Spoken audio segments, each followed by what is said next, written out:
My name is Harper Lane, and I'm 38. The night my boyfriend said, "You're sleeping on the couch until you apologize for something you did," I didn't argue. I rinsed a wine glass we weren't using and dried it until the rim sang. In my head, I snapped a contractor's chalk line, blue dust hanging for a breath before settling into a straight future. That line was where the rest of my life would stand. Caleb leaned in the kitchen doorway like he was making weather, arms folded, chin up, braced for the tantrum he believed he'd invited by being honest. "It's not complicated," he said, voice oiled. "I watched you with the new kid across the street, the one with the skateboard wheels on his suitcases." "Miles," I said. "He and his girlfriend, Natalie, just moved in. He was balancing a box that was bigger than him. I held the door. That's the story." "You were flirting," he corrected, like changing a label could change the contents. "Until you admit it and apologize, you're not sleeping in our room." "Okay," I said. He blinked. "Okay, that's it?" "Okay," I repeated, and the words set like concrete. Night one on the couch was a knot of cushions and regret I didn't own. By morning, my back hurt like a lesson. Caleb came down, watched me make coffee, and asked, "Ready to apologize?" "No," I said, and poured his mug anyway. Old habits. He didn't say thank you. Night three. The couch had taught what it had to teach. I stood in the hallway with my pillow and looked at the guest room, a room pretending to be storage, a closet pretending to be a second life. I opened the door. The air smelled like stale cardboard and lavender sachets from a Christmas I didn't remember. The old futon groaned, but it didn't judge. It gave me a place that wasn't a punishment. And I slept. Caleb noticed. "The couch too uncomfortable?" he said over toothpaste and mirror fog. "Yes," I answered. "Then apologize," he smirked, as if this were chess and he was collecting my queen. "No," I said, "because sometimes checkmate is walking off the board you never agreed to." Day 4, I repurposed the tool set fund I'd been growing. Memory foam, queen size, $800, same week delivery. If comfort was currency, I'd pay myself first. Day 7, I met a guy named Pete on Marketplace and borrowed my friend Ria's truck. Leather recliner, $200. Solid wood desk, $150. A 55-inch TV that someone hated because the remote was possessed, $300. I brought them home while Caleb was at his sister's, the sister who always says, "I'm just being honest," before she's unkind. Day 10. Amazon arrived like a parade. Microwave, $60. Floating shelves, $50. A rug, $120, that made the floor look like it had a plan. I rolled it out, and the room exhaled. Day 14, I let myself be petty. PlayStation 5, $500. Soundbar, $200. Blackout curtains, $40. I told myself it was about sleep hygiene. It was also about a door I could close and feel the click in my bones. He knocked, but didn't enter. "This is ridiculous," he announced to the hallway, like the house was a jury. "It was ridiculous 3 nights ago when you started it," I said to the memory foam. He finally tried the handle. It stopped, as designed. "Harper," he said, and the Jenga tower in his voice wobbled. "Why is this door locked?" "Privacy." "Open it." "No." There was a beat of silence, then a performance. The angry knock. The right now. The raised voice dropping my name like a curse. Old tricks. I stood up, placed my hand on the door, and spoke to the wood. "You banished me from the bedroom. This is my space now. You're welcome to apologize for the false accusation any time." "I'm not apologizing," he said, predictable as weather. "I saw what I saw." "Then we're done for tonight." I heard him call his sister, and I heard her mother's voice through the speaker, loud, like always. Caleb summarized the crime. I had helped someone carry a box. He left out the part where the someone was a man with a girlfriend who kept saying thank you in a voice still new to our street. He left out the part where he'd watched me through glass and decided the story first. "Maybe you should apologize to her," his sister said. And for a second, I almost liked her. The locksmith threat came next, but Google is a democracy. As long as it doesn't block egress and the co-owner isn't endangered, an interior lock is an interior choice.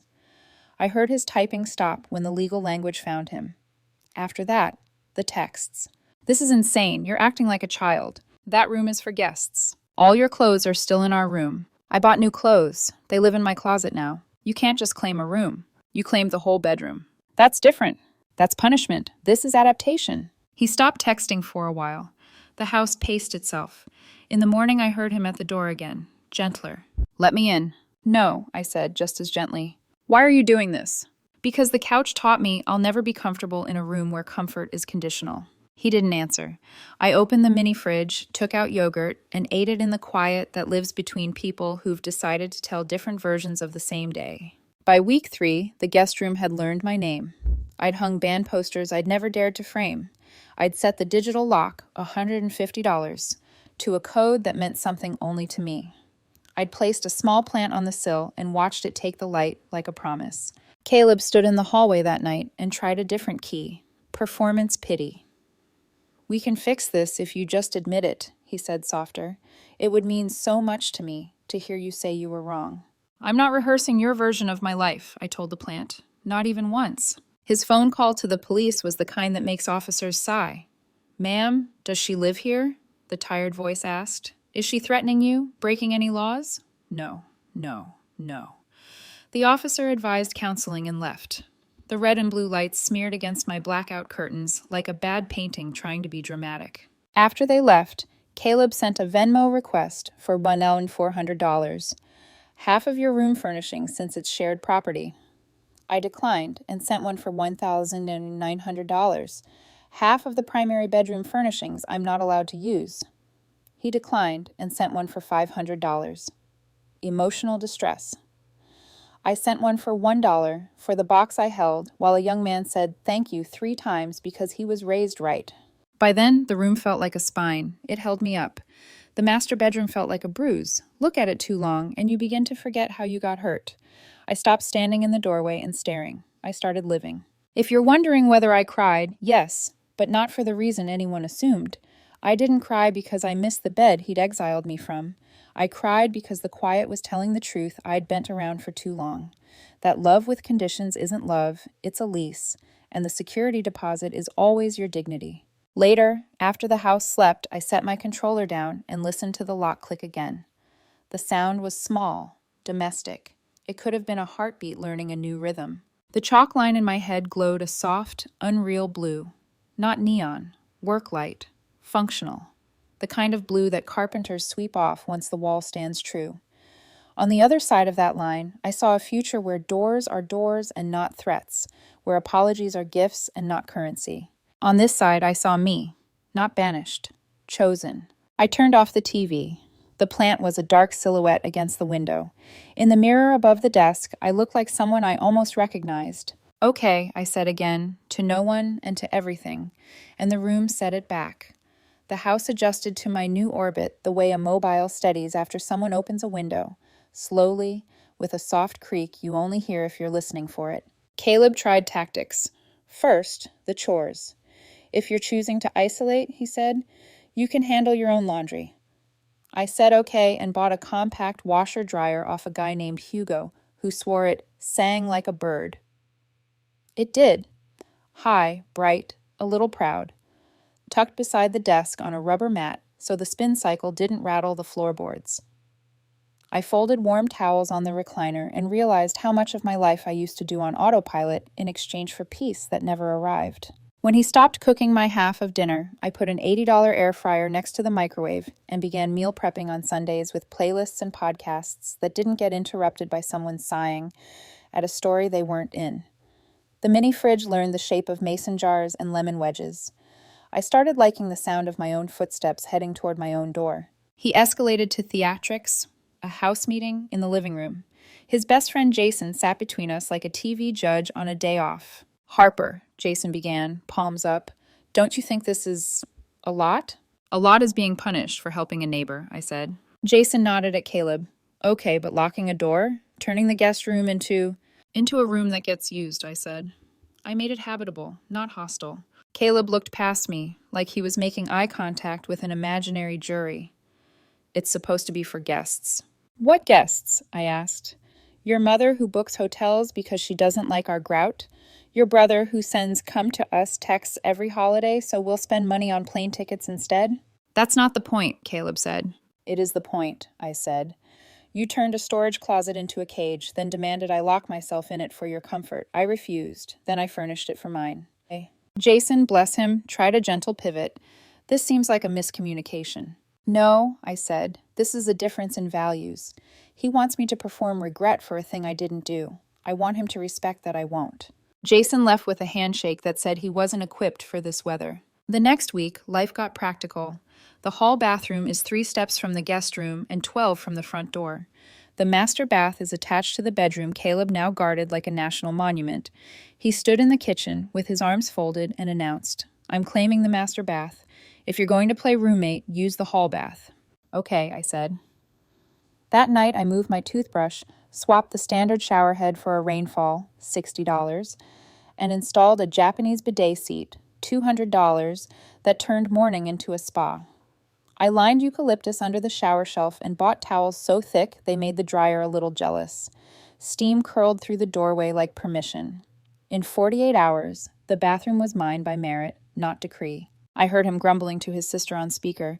"He doesn't even use the master anymore," she said. Habit, pronouns sliding back to the version of me she remembered. "She," Caleb corrected. "She put plants in the hall bath." He said plants like a slur. I watered them. Work shifted the ground under him next. His company announced a hybrid schedule, 3 days in office, 2 at home. "I need the guest room," he said at 7 a.m., tapping the locked door like it could sense the urgency, "for a home office." "My room is furnished," I said. "Yours is bigger. Use the bedroom." "There's no space with the bed and dressers." "Then reorganize." He tried bargaining. "I'll let you back into the bedroom if you give me this room for work." "And would I still have to apologize?" "Of course." "Then no," I said, because I know a rigged trade when I see one. 20 minutes later, I heard drilling in the living room corner. He was mounting a budget desk to the wall like a timeout seat. He put a ring light on it. The ring light stared at me like a blazing eye while I crossed the room to get the mail. I ordered noise-canceling headphones for $300 and lived inside the soft hush they promised. He pivoted to scarcity. The Wi-Fi password changed without warning. "Network upgrades," he said, which is how he says control. I called an ISP and scheduled my own line straight into the guest room. The tech blinked at the setup and said, "Studio?" I smiled. "Boundary," I said. $90 a month is a fair price for not being held hostage by a router. His next tactic was weaponized hospitality. He hosted wine nights, book clubs, and candle parties, loud, perfumed, laughter that felt like a dare, clustered outside my door. I turned up the sound bar, and on one particularly theatrical Thursday, taught myself to make hand-pulled noodles, while a chorus of "Oh my God, yes!" rippled through the drywall. The dough fought me and then surrendered. I wiped flour off the lock pad with the tenderness you reserve for tools that save you. The first sign of something uglier came as a whisper. A hairline scratch near the keypad, like someone had tried a bobby pin and then thought twice. I felt the back of my neck go cold. I took photos. Date stamps, close-ups, wide shots with the hallway light reflecting in the screen like a small moon. I emailed them to myself. Subject line, documentation, lock. I started a folder I named Housekeeping and added screenshots of texts, his banishment, my okay, his escalating trades, the police case number from the wellness check call, a receipt ledger for every item I'd bought. It wasn't for revenge. It was for the version of me who might someday need a map of how this went wrong. There were calm pockets, almost kind ones. He made carbonara on a Sunday and left a portion on the counter without a note. I washed the pan. He changed a light bulb in the hallway without announcing his martyrdom. I said thank you. We passed in the kitchen like coworkers in a startup someone had badly managed. But every kindness carried a condition I could feel even when he didn't speak it. Each soft smile, each "want coffee," was a hook baited with the same demand. Say you were wrong about not being wrong. I didn't bite. A week later, he tried the "we" key again. "We should talk to someone," he said, leaning on the doorframe. "A counselor, a mediator, someone neutral who can tell you this is insane." "I'm open to a neutral party," I said, "but not to a reality where my perception belongs to you." I watched his eyes flash at the word belongs. He brought Jason back for a second session, then traded him out for Vanessa, his sister's friend with the surgically arched eyebrows and a talent for scented judgments. They beckoned me into the living room, sat on opposite ends of the couch like a tribunal. "Sweetheart," Vanessa began, and I set down my jaw. "He's hurting. You've humiliated him in his own home." "I live here," I said. I pay the mortgage, and I lock my own door because he punished me for assisted lifting. This is about respect, Caleb said. You disrespected me. I disrespected your story about me. That's different. Vanessa blinked like I'd spoken in math. Compromise, then. You give him the room for his office. He gives you back the bedroom for sleep, if you apologize. Compromise usually doesn't come with an altar, I said. You want me to lay myself down on it. Dramatic, Vanessa muttered. Accurate, I said, and no. They left with long, theatrical exhales. The house sounded relieved when the door clicked. That night I heard the subtle thud of the bedroom door closing and the double click of the master lock. He'd locked his door too, as if the house could be split into jurisdictions secured by stubbornness. For a moment, grief swelled. Ridiculous. Title. Not for the bed. For the way we'd learned to choose doors over conversation. I took a shower under the new rainfall and let the eucalyptus steam climb into my lungs. There's a particular kind of clarity that arrives when you're not performing sanity for someone else. It says, get your own expert. So I did. I booked a consultation with a housing tenancy attorney, a woman named Priya who wore glasses that made her look like she could see a week into anyone's plans. I brought the folder. She read silently, the way doctors do before they ask a question that holds a diagnosis inside it. You're co-owners, she said. No lease, no landlord, no written house rules. You've got clear texts that he expelled you from the shared bedroom, clear purchases for a separate setup made with personal funds, and a record of attempted tampering. If you want, we can draft a mutual use agreement that assigns rooms, sets boundaries, and prohibits entry without permission. It's essentially a peace treaty. What happens if he breaks it? Then it's a paper trail, she said. A judge respects paper. Also, replace the lock screws with longer ones. If someone tries to muscle the door, you want it biting deeper into the frame. I exhaled. The room in my chest that had been storing vigilance breathed out. Do it, I said. When I got home, the house sat in twilight, undecided. I paused in the hallway. The keypad gleamed softly. I replaced the tiny screws one by one with longer ones from a blister pack, feeling each bite into the wood like a stitch in a wound that wanted to heal. Caleb walked past on his way to the kitchen. He watched me for a second. Building a fortress, he asked. No, I said, and fit the final screw. Just making sure a door is a door. I entered the code. The lock whispered open. I stepped inside, closed it, and leaned my forehead against the cool painted wood, listening to the silence gather and settle.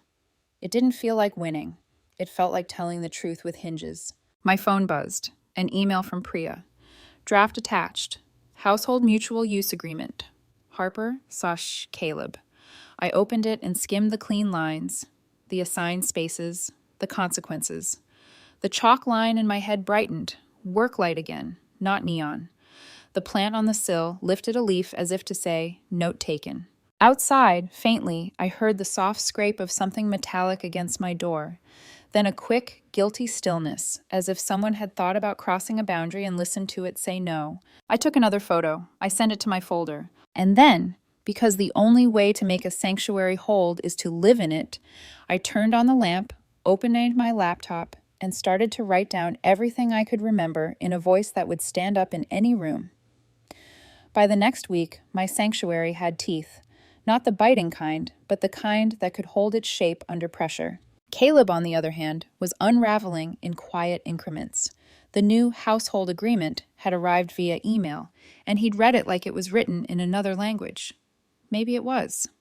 The language of accountability often sounds foreign to people who've only spoken control. He tried mockery first. You really called a lawyer? Over a room? I looked up from my laptop. Over a boundary.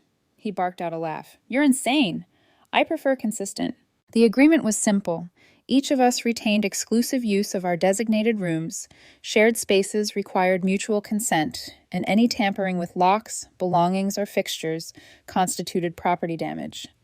Priya's tone in the draft had been almost tender, but the subtext was steel. Caleb didn't sign it. He didn't have to. It existed, time-stamped and sent, and that was enough to start shifting the gravity of the house. 2 nights later, I came home from work and stopped dead in the hallway. My door stood open. The keypad hung loose, wires exposed like veins. My comfort, my small, quiet kingdom, had been breached. The rug was half rolled up, the mini fridge unplugged, my bed stripped bare. A handwritten note sat on the desk. Maintenance inspection required, management. We don't have management. My pulse went cold and precise. I took photos from every angle, opened my laptop, and dragged them into the housekeeping folder. Then I called him.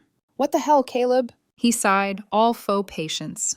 "Relax. I was checking for damage. You've been drilling holes, mounting TVs, God knows what else. You broke into my room."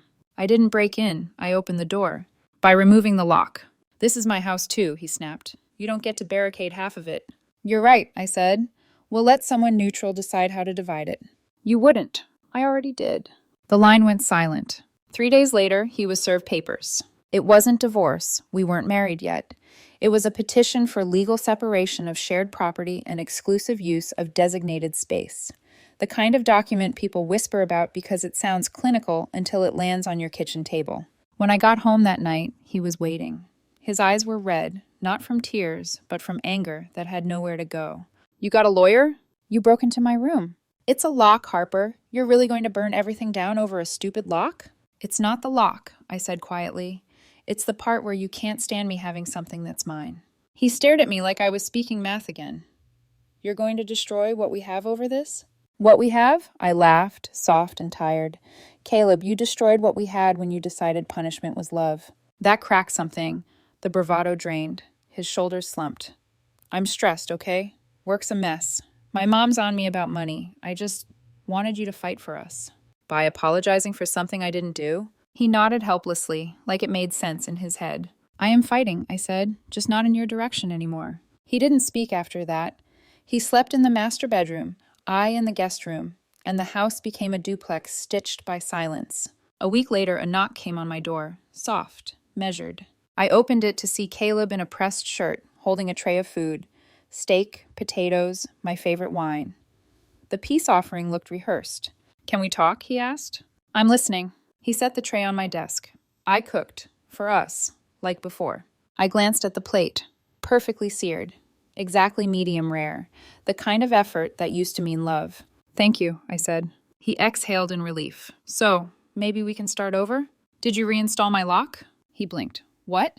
"You removed it. Did you reinstall it?" His jaw tightened. "No, because it's ridiculous." "Then we can't start over." The silence that followed was so sharp it felt like glass. He left, tray and all. The next evening, he tried a new play. Nostalgia. He appeared in the hallway, barefoot, wearing the hoodie I used to steal. "Do you remember our first apartment?" he asked. "When the power went out and we played cards by candlelight?" "Yes. You laughed so hard you cried. We were happy then." "We were careful then," I said. "You hadn't learned yet that control could sound like concern." He stepped closer. "You're twisting everything." "No," I said. "I'm straightening it." He flinched, then smiled, that old, calculated grin. "You'll regret this." "Maybe," I said, "but I'll regret it on my side of the door." He left again. This time, no tray, no words, just the quiet footsteps of someone who finally realized they'd lost a game they invented. 2 days later, I came home to find the dining room set for 4. Candles, wine glasses, plates. Caleb stood at the stove, flipping something in a pan. "What's going on?" I asked. "Dinner," he said, "for us and our neighbors." Before I could answer, the doorbell rang. Miles and Natalie stood there, the new couple from across the street. Miles's polite smile froze the moment he saw me. Caleb ushered them in. Come in, come in. Harper's here." Natalie's eyes darted between us. She looked uneasy. Miles offered a careful hi. "Dinner's almost ready," Caleb said brightly. "I thought we could clear the air." I felt my stomach knot. "You what?" "Harper," he said, still smiling. "You said you wanted transparency." Miles blinked, confused. "Sorry, what's happening?" Caleb turned to him. "You were the one she was flirting with, right?" Natalie went rigid. "Excuse me?" "Caleb," I said low. "Stop." But he didn't. "Tell me, Miles, do you think she was flirting when she helped you carry that box?" Miles's face drained of color. "Dude, what the hell?" Natalie grabbed his arm. "We're leaving." "No, stay," Caleb said, desperate now. "Let's be honest." "Honest?" I cut in. "You don't want honesty. You want an audience." Miles and Natalie left without another word. The front door shut with the sound of finality. Caleb turned on me. "You embarrassed me." "You embarrassed yourself." "I was trying to fix us." "You were trying to prove a lie true." He stood there, chest heaving, eyes glassy. "If you love me, you'd just apologize." "If you loved me," I said, "you'd never need me to." That was the last conversation we had before he moved out. He packed his things the next morning, muttering about space, and drove to his sister's house 2 towns over. The house felt like it exhaled when his car left the driveway. It should have felt lonely, but it didn't. It felt balanced. I watered the plant. I opened the blinds. The light fell across the rug like a line I'd finally drawn straight. The lock was still broken, but for the first time, the door didn't need to be closed to feel safe. 2 weeks passed before I saw his name on my phone again. At first, the text came soft, lowercase, hesitant. I miss you. Can we talk? I'm sorry if things got out of hand. Then sharper.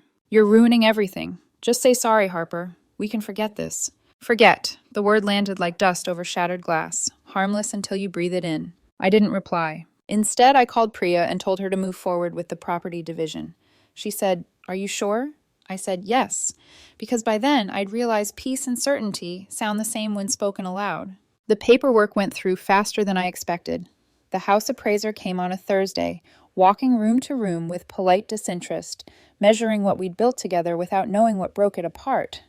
He didn't ask why there were 2 separate routers, 2 coffee makers, or 2 kinds of silence. When he left, I stood in the master bedroom doorway for the first time in weeks.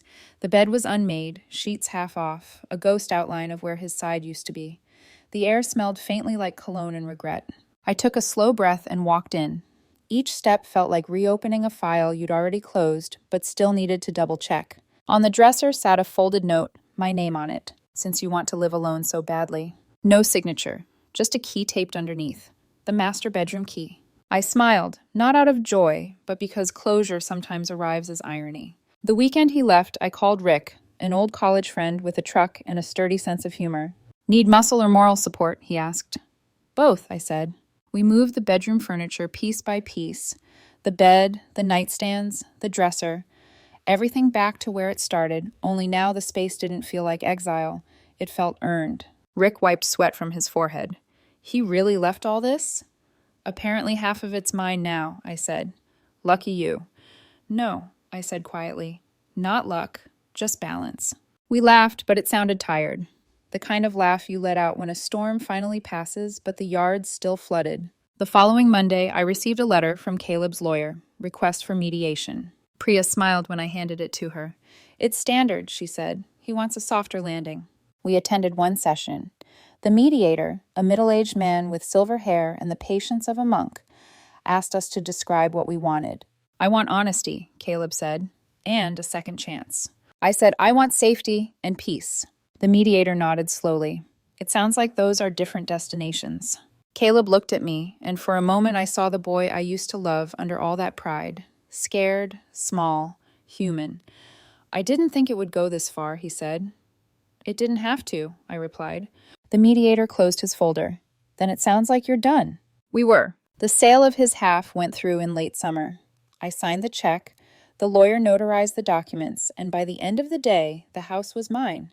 Every creak, every wall, every lesson. When Priya handed me the final file, she said, You built your own piece, brick by brick.